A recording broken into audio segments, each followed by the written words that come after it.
ইরানের ক্ষেপণাস্ত্রের তাণ্ডবে দিক বিদিক ছুটছে ইহুদিরা। ধ্বংসস্তূপের নিচে চাপা পড়ে আছে বহু ইহুদি, হতাহতের সংখ্যা 2 শতাধিক।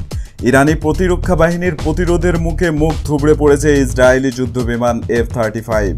এমন পরিস্থিতিতে দিশেহারা ইসরায়েলের প্রেসিডেন্ট নেতানিয়াহু তেল আবিবকে লক্ষ্য করে 2 শতাধিক ব্যালিস্টিক মিসাইল নিক্ষেপ করার হুমকি দিয়েছে ইরান।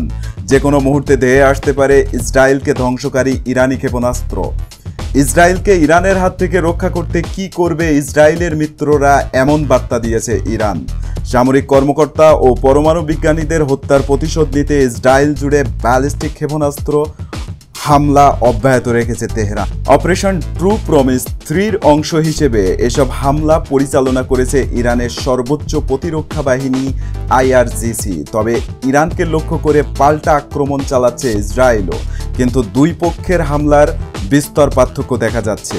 ইরানের পারমাণবিক ক্ষেপণাস্ত্র, জ্বালানি ও সামরিক স্থাপনাগুলোকে লক্ষ্য করে ইসরায়েল ব্যবহার করেছে যুক্তরাষ্ট্রের তৈরি F-35 যুদ্ধবিমান, আর ইরান ব্যবহার করেছে এক্ষেত্রে ড্রোন ও ব্যালিস্টিক মিসাইল, যেগুলোকে কোনো অবস্থাতেই থামাতে পারছে না অত্যাধুনিক ইসরায়েলের এয়ার ডিফেন্স আয়রন ডোম।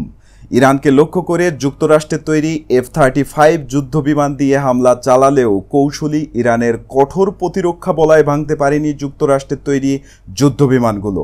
1 ঘন্টার মধ্যে প্রায় 10টি যুদ্ধবিমানকে ভূপাতিত করেছে ইরানের সামরিক বাহিনী।